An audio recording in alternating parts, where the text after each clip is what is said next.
Park safely installed as Captain of Stealth moves up and into the line. Speed Machine joins the lineup. Now the turn of 7th gear, and after that Woolsey Oyster will be the last to load. 7th gear in. Woolsey Oyster steps up, goes forward, completes the lineup. 6 of them in a straight line. We set to go. 1400, all clear. And away they go. Captain of Stealth got a flyer. He's immediately going off to set the pace. Woolsey Oyster is pushing forward on the outside to go and take up the running. Then comes Hyde Park, 7th gear, My Bestie. And Speed Machine is racing at the end of the line, but they're pretty compact. No more than about 6 lengths cover the field as they head into that back bend with just on 1,000 metres left to go. It's Woolsey Oyster that's got to the front and leads the way by a length and a half. Captain of Stealth is racing in second, hard held. Then we find Hyde Park, who took a very bad check there. Behind that we got 7th gear, My Bestie. And behind that we got Speed Machine, who's racing at the end of the line and sitting about 7 lengths off that leader as they come round the turn with just on 600 metres left to go. In front it's Woolsey Oyster, Captain of Stealth, and 3 deep on the outside we got Hyde Park, being followed by 7th gear, My Bestie. And behind that we've got Speed Machine, who's going to whip them in as they flatten for the run to the judge. Just on 400 metres left to go. Woolsey Oyster, Captain of Stealth, 7th gear under a tight hold. Speed Machine goes in. My Bestie comes out. Hyde Park has been pulled out of the race. It's Captain of Stealth that's put his head in front. Down the inside, Speed Machine is running an absolute cracker, and it's Speed Machine that's now starting to draw clear into the closing stages. Hands and heels, Speed Machine puts about 5-6 lengths between himself and the rest. Speed Machine from My Bestie. Captain of Stealth, then came 7th gear.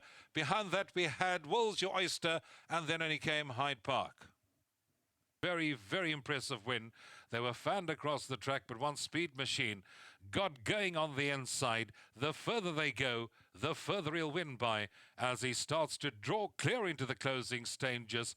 Hands and heels, gears down to an easy victory. 2, 6, 1 and 3. I make the provisional call here of race number 5.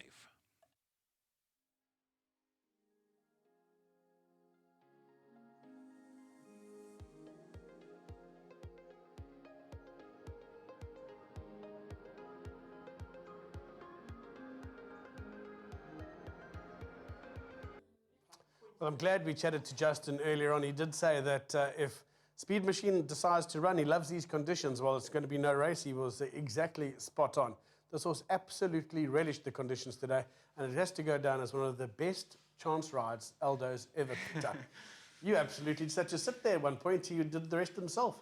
Yeah, 100%. I looked at the race. I thought, where do you want to have him? You know, and every horse I saw had a bit of pace. And Justin didn't even say a word when I got on him. He just said, you know how to ride the guy. And I've seen enough of him over the years. And first stride he took on the track, I could feel he was going to relish this, because the more he warmed up, the more comfortably he was going. And he was just on the bridle today. Normally I see him travel quite passively, but he was on it and he was waiting for me. And I just liked the way he accelerated. I didn't need to encourage him any further than just asking him to just go and fetch it. And I looked up at the screen, and the more he lengthened, the more he was going clear. So, like you say, it was probably one of the easiest pickup rides you'll ever have. And I don't know, geez, if we can keep him in this condition, there must be some features in him, because he was ultra impressive today. Did he give you a really good feel? He did. As I said, the first stride I took on him, I thought it would be really hard to beat. That's why I just rode a confident race and just dropped him out to last. And I didn't think it would be an issue the minute he starts lengthening his stride, because he was always telling me he's ready. Thank goodness Richard managed to stay on. It looked a bit dangerous in front of me, but he was comfortable where he was, and I was really happy with what I had under me. And thanks to Justin, he had a whole host of people he could have put on inside, but I thought this would suit me quite nicely, and he duly did. So to him, big thank you to Mr. Johnson.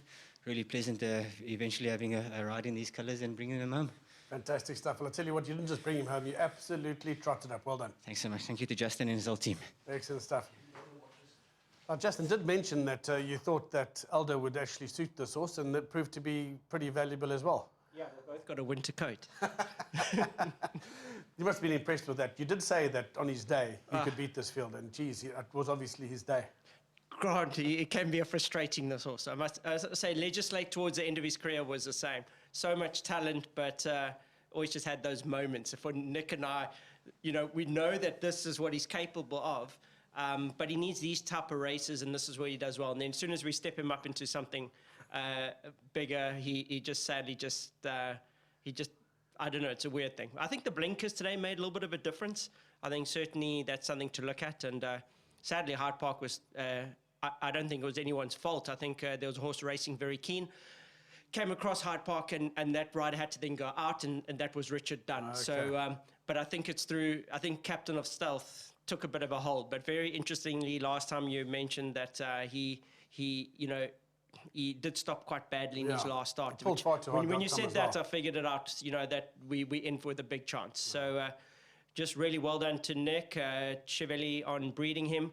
He, as I said, he's always been Nick's had a few horses run today, and they're all big, beautiful horses in these conditions. It's been hard to watch, I must be honest. So, as I said, we're going to go back to the drawing board, but it could be worse. It could be Brett Crawford and tip the Welsh guys 2 out of the 8 winners today.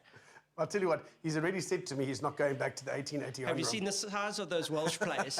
Even Brett looks small. I think we're going to go take them on at arm wrestling just now. But I feel sorry for them on Saturday. We're not bringing out our C team on Saturday for here in Cape Town. I'll be looking forward. I've stuck around in Cape Town for the week to go watch it. I think it's going to be an epic game. It should be brilliant. But well done on this one, and I'm sure Nick will be delighted. Thank you very much. Excellent stuff. Well done to all the connections there to Nick.